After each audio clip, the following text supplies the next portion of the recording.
After seeing Liberated at PAX East, I was energized to dive into the full game. Its innovative fusion of games and comics paired with its dystopian world and striking aesthetic resonated with me deeply. It struck chords in my favorite media across mediums, from Batman to Blade Runner. I was in. However, upon booting up my review copy of Liberated for the first time, it became painfully apparent that something was off. The more I played of the game, the more my hopes began to sink and my excitement began to wane. Unfortunately, from its gameplay to its narrative, Liberated is roundly disappointing, even if it does have the occasional glimmer of brilliance. Liberated immediately makes a great first impression with its aesthetic and overarching concept, which is undeniably the best facet of the experience. The game is a playable graphic novel with the action moving from panel to panel and then page to page. One moment you'll be taking direct control in the gameplay panel, and then you'll complete the sequence and move back to narrative panels. It's a surprisingly effective and innovative approach to storytelling in games. As a comics enthusiast, I was both impressed and compelled by the way Liberated seamlessly moved from gameplay to storytelling throughout the pages. The team at Atomic Wolf nailed the pace and balance between elements very well. When combined with the striking black and white illustrations that bring Liberated to life, the entire comic presentation is a truly fresh and exciting idea and never felt like a gimmick. It never felt immersion breaking either, even though both the narrative and gameplay segments are clearly framed by panel gutters. If anything, the commitment to the aesthetic and concept on a meta level further sold the effect. This concept isn't without its flaws though, and the largest issue stems from the game's technical performance on Switch. Liberated is split into 4 issues, and within each issue there aren't any traditional loading sequences. However, the game still has to load in the background between panels and often between pages. This leads to frequent, strange moments where a panel is clearly finished, but the camera won't progress to the next one for an uncomfortable few seconds. Finally, when the content is ready, the camera will move ahead, and while these moments don't last particularly long, they're a constant speed bump that throws Liberated's careful pace out of alignment. Regrettably, this is just the beginning of Liberated's flaws, which extend across every facet of the experience. While the gameplay is more egregiously flawed than the story, its narrative issues feel all the more disappointing. Set in a near-future dystopia where state surveillance and social conditioning have stomped out both individualism and disobedience alike, Liberated has serious themes to tackle. The catalyst for the world turning down this oppressive road is unnerving and incredibly bleak too, involving an attack on a school and children by a dubiously identified assailant. I don't take umbrage with the heaviness of Liberated's narrative and its beats.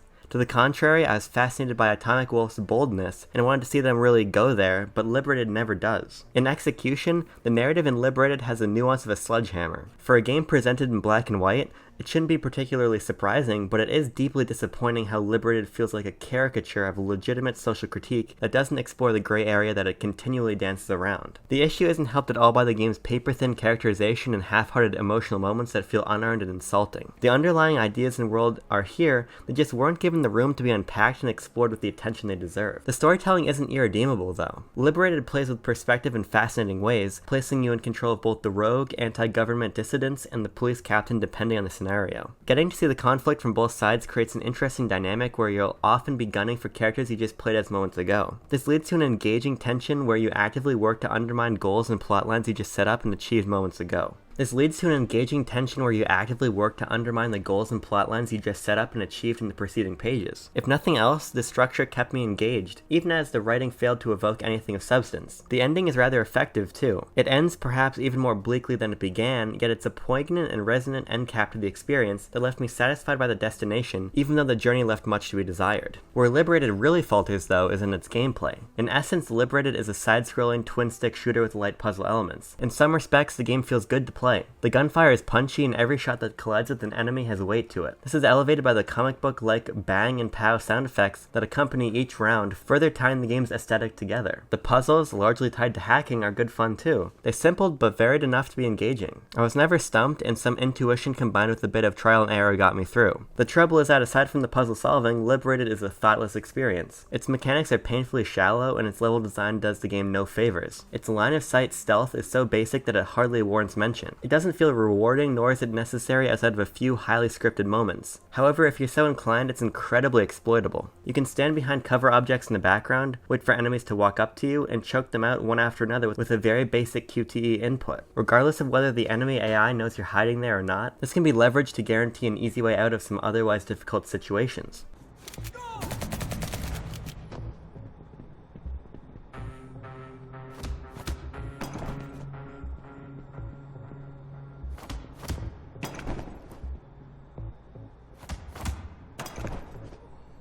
The gunplay is likewise exploitable, but to an even greater extent. Since Liberated is a twin-stick shooter, the right stick aims, and in doing so it casts a white line from the barrel of your weapon, acting as a reticle. Well, considering that nearly every enemy dies to a headshot, a few have helmets and will die in 2 headshots, considering that every enemy is just about the same height, and considering that enemies can be shot off screen, the optimal strategy is to simply find the sweet spot to hit headshots and keep the right stick aimed accordingly. This way, as soon as you're alerted to an enemy's presence, you can simply hit ZR and instantly headshot them over and over. It's just bad design. With unlimited ammo and no need to vary strategies, there's absolutely no challenge in Liberated as soon as you understand this aiming trick.